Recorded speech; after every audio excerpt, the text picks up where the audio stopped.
Cabin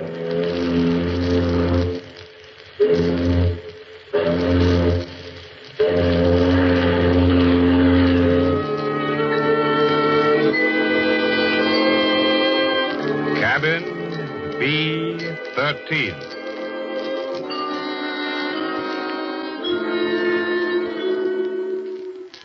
My name is Fabian, ship surgeon of the luxury liner Mauravania.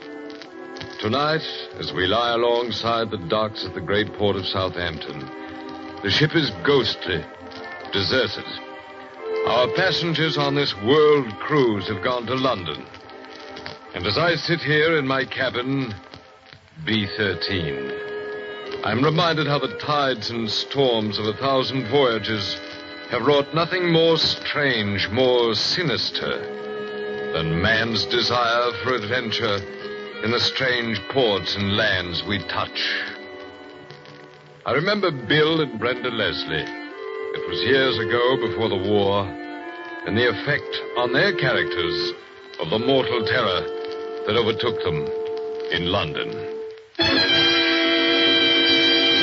CBS brings you John Dixon Carr's famous Dr. Fabian, ship surgeon, world traveler, and host in Cabin B13 for strange and incredible tales of mystery and murder, directed by John Dietz.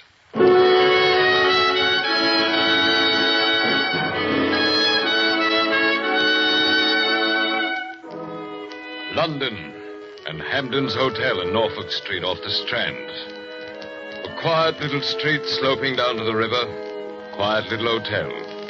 So dingy with its stuffiness of old carpets and yesterday's tea trays that you'd never suspect how fashionable it is or how expensive. Can't you hear the lift whining as its two latest arrivals, the husband American, the wife English, go swaying up to a bumpy stop? This way, sir. Come on, Brenda.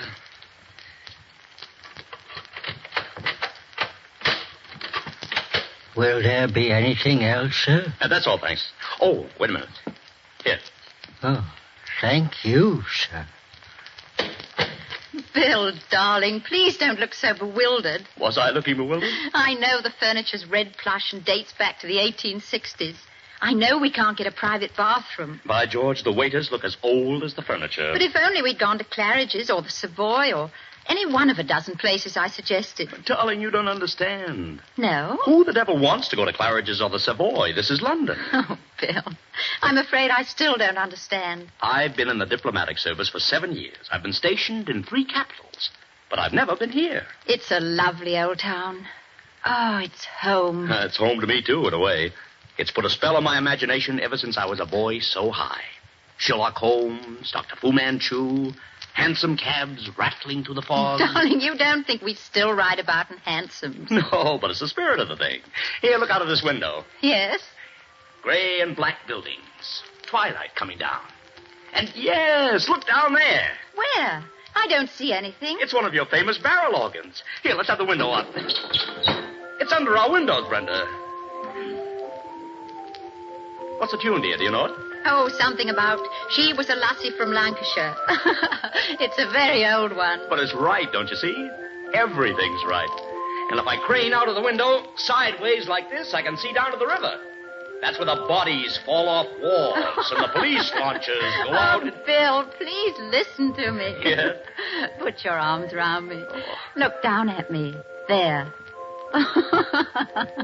I have a funny face. I admit I have a funny face. I love you terribly, Bill. I don't mean any words like very much or a lot. Just silly and terribly. But of all the romantic Americans I've ever met, you have the most absurd and fantastic ideas about England. You don't really expect to find Scotland Yard men in bowler hats trailing you every step. Now, do you? That wasn't the point, Brenda. I only When you said think that... about it, just remember the barrel organ. Safe, stodgy, comfortable. That's London, Bill. Will you remember? Well, at least they've got telephones in this place. Hello? Mr. William Leslie? Yes, speaking. This is the reception desk, Mr. Leslie. There's a man here who insists on seeing you. In fact, the man is on his way upstairs. He's a police officer. What did you say? A police officer, sir. A police officer, huh? I see. He isn't by any chance from Scotland Yard? Yes, sir. I thought you might like to know. Did you hear that, Brenda? Yes, I heard it, but surely... About 6 hours in England. Oh, this is ridiculous, Bill. There must be some mistake. Well, there probably is. All the same, come to think of it, I don't feel very keen about facing one of these bowler hats in real life. But why do they come to us? We haven't done anything. Nothing I can think of. That's what worries me. Get ready for the hat and the raincoat and the cropped mustache. Yes? Mr. Leslie? Mrs. Leslie? That's right. Won't you come in? Thank you. Sorry to have to trouble you, sir. I'm a police officer, Metropolitan CID. Here's my warrant card. I see. Chief Inspector... Radford, sir. And I'm bound to tell you I'm here about a pretty serious matter. But we haven't done anything Easy, to... Brenda, easy. Sit down, Inspector. Thank you, sir. Now, don't mind my notebook. It's a mere formality. You and your wife arrived this morning by the Mauravania. Your wife is British and carries her own passport, correct? Yes, that's correct. A week from today, you leave by the same ship for Lisbon. At Lisbon, you take up a new diplomatic assignment at the American Embassy. Correct? How does that Just concern you? one moment. I'd like you to look at this snapshot I have here. Who is it? But it's Bill. I mean, well, except for that awful shirt and tie. Well, it is Bill. So help me, I never had that picture taken. I know you didn't, Mr. Leslie. That's Flash Morgan. Ever hear of him? Never. Is he wanted for something? He's wanted for several murders. We won't mention bank robbery. Also, he's a ripper, if you know what that means. Uses a razor and likes it. Me, the image of a famous murderer? They don't look so different from the rest of us. Do you realize, sir, you can't leave this hotel without being nabbed as Morgan by the first copper you meet? But I can prove who I am. I've got my papers. You got your papers. Right. Suppose Morgan gets them. Morgan? The Mauravania sails a week from today. Somebody called William Leslie, carrying diplomatic immunity, sails with her. What's to prove it's really you? You mean he might... I do. Oh, that's impossible. He couldn't get away with it. No, I don't think he could, but I'll give you 10 to 1 he tries it. This is too small a country to hide in, and he can't get away. He's desperate. This is his last hope. What about Brenda here? There are several things that might happen to Mrs. Leslie. All unpleasant. There's just one more matter I'm bound to warn you of. You've warned us, Inspector Radford. We appreciate it most awfully. What else could there be? Morgan may try to get into this hotel. Safe, stodgy, comfortable. I see what you mean, Brenda. Beg your pardon, sir? Oh, just a little joke between my wife and myself. It's getting chilly. Better close the window. Look here, Inspector. This, Ripper, or whatever he is, couldn't possibly know there's a man who looks just like him. He couldn't, eh? Have you seen any evening paper? No. Some fool took a picture of you getting off the boat train. It's been published with comments on the resemblance. You'll find Morgan's story also with pictures on the front page. Here's the Standard. Read it. But haven't you got any idea where this man is? No, madam, we haven't. He used to have a hangout at 96 Fleet Street up over a barber's shop. But he won't go there now. He's loaded with money from the Whitehall bank job. He's got a razor. And he's ready to use it. Now, if you'll excuse me... Inspector, wait. What do you want us to do? I want you to stay in this hotel, both of you, until that boat sails. Cooped up here for a week, just on a theory of yours? Yes, Mr. Leslie. Just on a theory. Suppose I do go out. I can't stop you, sir. The guard I'm leaving here can't stop you. But I might send you some photographs of people with their throats cut. Sorry to have upset you. Good day.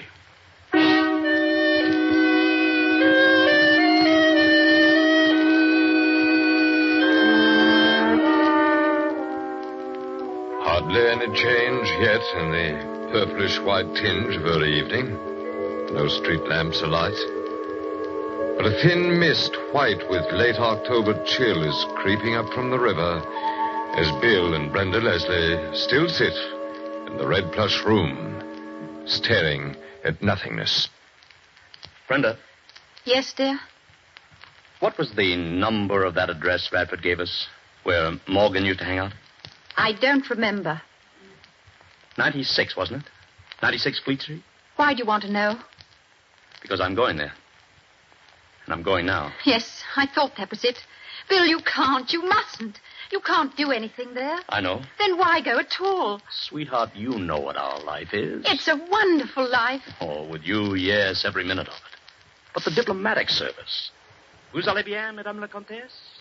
I am sure, Signor, that the Rio Alta Bridge will be a great success. Who precedes whom at dinner? Does the envoy's wife eat artichokes? Look, Brenda, suppose I captured Morgan before the police do. Bill, are you absolutely mad? No, darling. Once or twice in every man's life, something taps him on the shoulder and says, come on, I dare you. Mostly we turn away and pretend we don't notice. But not this time. I'm taking the dare. Bill, come back here.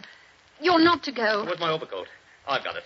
Now, this address. If you go, I'm going with you. Oh, no. This isn't a woman's kind of dare, and you know it. It's as much my dare as it is yours. 96 Fleet Street, up over a barber shop. How do I get there? If you don't tell me, Brenda, I can easily find out. Oh. Well, as a matter of fact, it's not very far from here. You could walk it in 10 minutes. That's better. That's much better. What about your identification papers? I'm throwing them out here on the bed. Morgan won't get those. But if you haven't got those papers, you won't be able to prove who you are. I'll have to risk it, Brenda. See you later. Bill, come back. If you had any reason for going there, I wouldn't mind. But it's idiotic. Oh, don't leave me. Please come back. Please. I'll be with you, Bill. I'll be with you if Morgan doesn't see me first. Footsteps. Slow-moving footsteps. Footsteps on gritty pavement where, beyond Temple Bar, Fleet Street curves down into dimness. A dead street, hushed and shadowy, with St. Paul's like a gray cloud far ahead. Too late for office workers? Too early for newspaper offices. That's Bill Leslie on the left-hand pavement. I can tell you, believe me, every half-thought that tumbles through his brain as he walks. Can't see the numbers, that's the trouble. Fool stunt, I wish I hadn't tried it. Can't turn back now, seem afraid. What if something jumped out of one of these doorways? He's a ripper, if you know what that means. Are you absolutely mad? Mustn't remember things like that. Fleet Street. Dr. Johnson, 18th century. No people around. The street lamp's lighted. Good thing. I'd walk a little faster. No harm in walking a little faster. There. Number 34. Even number side of the street, too. Can't be far off now.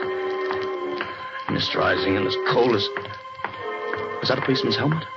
Behind me, up against the sky. It doesn't matter. Police mean safety. If you haven't got those papers, you won't be able to prove who you are. Still doesn't matter. Nobody can see my face. Another policeman's helmet. Swear to it, over in that alley. A little faster. Take it easy now. Don't run. They can't possibly... You there! Stop! Wait a minute! Mustn't get panicky. How do you stop panic? Got to find that address. Got to justify myself. Got to... Run!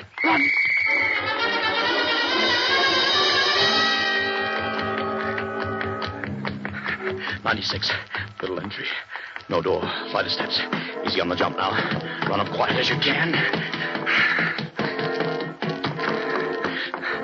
Door with glass panel. Henry M. Jenkins, barber. Door open and... A large room, perhaps not too clean, with a cork floor giving back no sound. Facing you, a window. On your left, another door. On your right, a wall of mirrors with two white barber chairs. This is what Bill Leslie sees amid a gleam of mirrors and a thick odor of hair tonic. On a white stool sits a little old man with yellow-white hair and a reddish nose, peering up from a paper with Cockney friendliness. Why, I beg your pardon. I didn't mean to crash in like this. Not a bit of it, sir. Nobody here, sir. Glad to have you come up any way you like. I've come about something important. Oh, I want a shave, please. And I'll just close this door. Shave, sir? Very good, sir. If you'll just come over here. That's it. Your overcoat, sir. Allow me. Oh, thanks. And in this chair, please. Now, we'll just whip out the cloth, and round your neck it goes. Oh, wait a minute. Don't tilt me backwards yet. Are you Mr. Jenkins? Now, that, sir, is what I call a real honor. What's so funny about it? Sorry, sir, it's only a joke. My name is Jenkins, and that's a fact, but mostly the gentlemen call me Old Scratch. Old Scratch? Oh, not in a religious way. Lummy, I should hope not. With me, a chapel goer for 40 years, and a teetotaler so's me hand wouldn't shake. Excuse me, sir. Mix the lather. No, sir, it's only a joke. If they call me Old Scratch, or as it might be Old Nick, it's 'cause they know I won't nick 'em. Never miss with a razor, I don't. There now. Now, we just tip the chair back. And I'll bet this lather I'm putting on is as comfortable as going home to tea and kippers on a night like this. It's remarkable, sir, how comfortable... Here, sir. What is it? What's wrong? I was trying to signal you, that's all. Eh? Keep on lathering. Don't speak any louder than I do. What is it, sir? What's up? Flash Morgan has just come in. Who? Flash Morgan. But there's... Quiet. There's nobody here but you and me. Lift your head up and look. You didn't see him.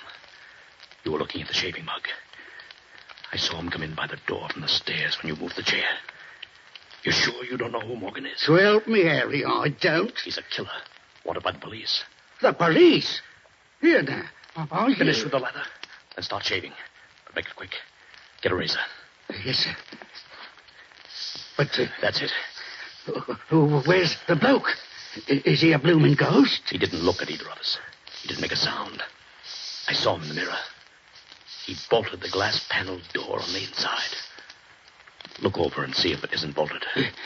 Yes, sir, it's bolted. He walked to a door at the back of this room. Behind me. Can you see it?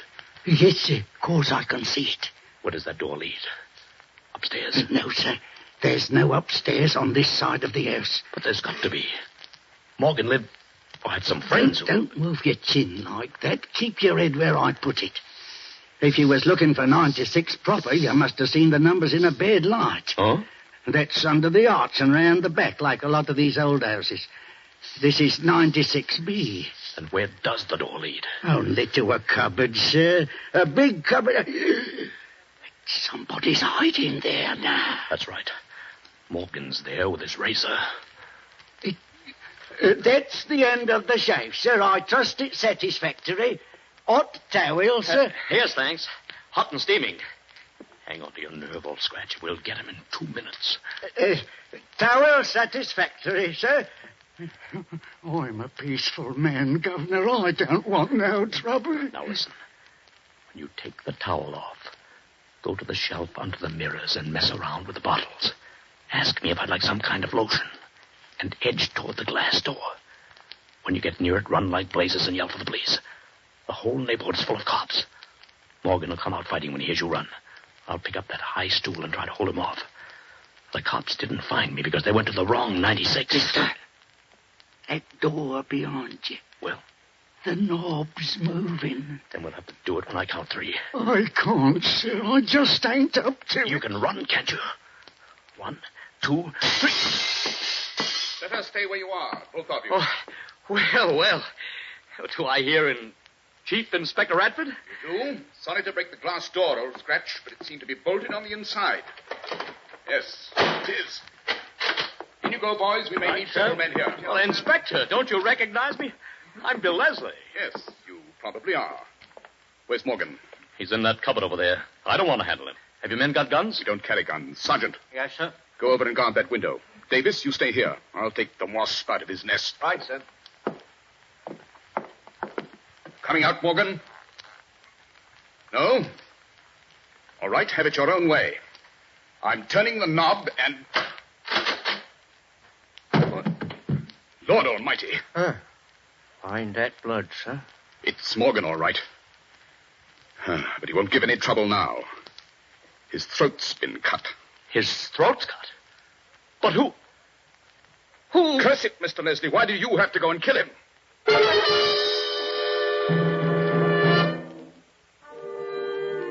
There's a famous building on the Thames embankment. Once red brick with white trimming. Now smoke darkened, redolent of old stone. Inside it looks rather like a hospital, does new Scotland Yard. Not far away down the Misty River, there's a great clock. As 3 persons sit in a small official room. Mr. Leslie, why don't you tell us the truth? Inspector, I have told you the truth. So has old Scratch here. Every word of it. Let's face it, Mr. Leslie. You killed Morgan, and you don't seem to understand the law here. How do you mean? To kill a wanted man, even a murderer, is just as serious an offense as killing the Prime Minister. I can't help you if you say you didn't kill him. But I can get you off scot-free if you admit you did it in self-defense. Look, Inspector, I never set eyes on Morgan except when he walked through that shop. Scratch never saw him at all. I never stirred out of the chair for 1 second. Scratch never left me. Never even took his hands off me for a second.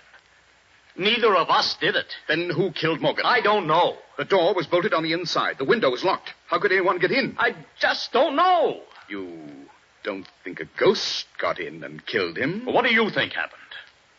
I know what happened. Oh? Oh, yes. You rather thought you and Morgan would try to corner each other. You were both in Fleet Street within 20 yards of each other when those police whistles blew. And you lost both of us. What happened in the meantime? You and Morgan met at the barber's. There was a fight, and you killed him unintentionally. I killed him with what? With his own razor. We found it in the cupboard. Then you bribed old Scratch to keep his mouth shut. Here now, Inspector. Easy, Scratch. Stop rocking back and forth. I'd like to tangle up my hair and pull it out by the roots. I'd like to stand on the track with a engine coming. I'd like to... Lummy, ain't there any justice? Morgan was loaded with money, carried 1,000 quid in an oilskin tobacco pouch. It wasn't on his body. If you gave it to Scratch and Scratch hid it in the confusion after we broke in... You know, Inspector, I've been wrong about this whole thing. Oh, that's better. Oh, not the way you mean. I thought my big trouble would be to prove my identity. But you don't doubt my identity. Or do you? I don't know. But officially, until your wife identifies you... That's what I've been asking all night and you won't answer. Where is Brenda? Well, sir, the fact is... You haven't got her locked up somewhere. No, of course not. The fact is, we can't find her. Isn't she at the hotel? No, your wife left the hotel just after you did. Brenda left the... Where'd she go? To 96 Fleet Street. How do you know that? The real entrance to 96 is at the back, up a flight of stairs past the barber's window. One of our men saw her there, then lost her. You mean Morgan may have seen her before he came into the shop and attacked her? Mr. Leslie, you're the one who's got to take it easy. Just sit down, gentle-like. Do you see now why you've got to give up this crazy story that you didn't kill Morgan and that you and old Scratch were never out of each other's sight? But it's true. Don't you see what I want to know? Did Morgan kill your wife? I want to know whether there was any blood on the razor before you fought Morgan. This, as they say in the nursery books, is an office. That's a filing cabinet. You're smoking a pipe. I've got to hold on to things because they're getting blurred. Blast you, I never fought Morgan. Want to think it over for a while? Brenda's dead. That's what you're saying. Don't start to object. That's what you're intimating. And if Brenda's dead, on the cause of it... Chief Inspector. Sergeant, keep out of here. I told you not to... Yes, sir, but I couldn't help it. She's here. She's been in the anteroom listening to every word you've said. Who's here? Mrs. Leslie. She says she wants to give herself up. Bill! Please stay where you Brenda. are, Mrs. Leslie. You want to give yourself up? No, not for murder. Oh, I'm so horribly frightened and mixed up. I don't know what I did say. But I had to talk to you. Because I saw the murder committed. You saw it from where? From outside the window, on the back stairs. Oh, Bill, darling, I got there before you did. You had to ask directions at the beginning. I saw you come in. Into the barber shop? Yes. But I think I'd have known what happened, even if I hadn't seen it. Are you one of our women detectives, Mrs. Leslie? Oh, please, Mr. Radford. It's because I am a woman that I'd have noticed. You're too used to it. Bill thinks that man you call Old Scratch was never out of his sight for a moment. But he's forgotten something. Forgotten what? You've forgotten there were 30 seconds when you had a hot towel over your face and eyes. Sergeant, better grab our friend Scratch's arms, quick. Keep away from me, please! Got him safe, man. Go on, Mrs. Leslie. Well, he went to the cupboard. He opened the door only partly and slashed inside. He dropped the razor inside and came back with an oilskin pouch of money. He put the money under a trap in the cork floor. It took less than 30 seconds if you timed it. It's a pity I ain't got another razor. Old Scratch never misses with a razor. Better put the cuffs on him, Sergeant. You see, I already guessed he was an accomplice of Morgan's. You what? Oh, Bill, you're so adventurous you won't use common sense. He was reading an evening paper with pictures of Morgan and you, too. But he said he'd never heard of Morgan. You spoke first, so he knew you were the American. And he saw a way of killing his partner, Morgan, for the money. If he just dropped that razor in the cupboard, the police would think it belonged to Morgan, wouldn't they? I'm afraid they would. Only I'm an awful coward. I was so paralyzed I couldn't even scream. Somebody chased me. Maybe it was the police. And I fainted in some old woman's room. Oh, Inspector, may I go to my husband now? You may, Mrs. Leslie, with the apologies of the CID. Bill, please take me away from London before your sense of adventure starts again. I don't understand these detective stories.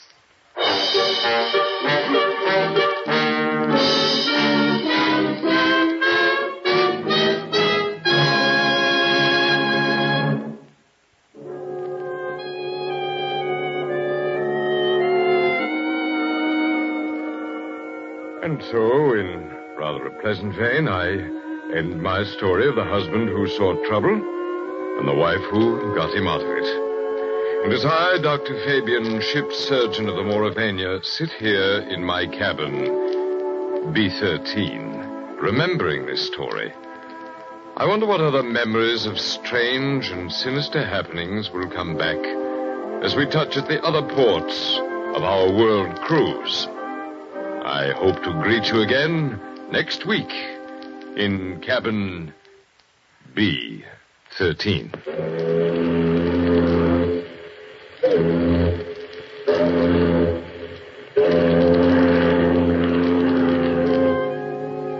Next week, as the Mauravania docks at Cherbourg, Dr. Fabian will bring you from his cabin, B13, a story in which he himself plays a small part.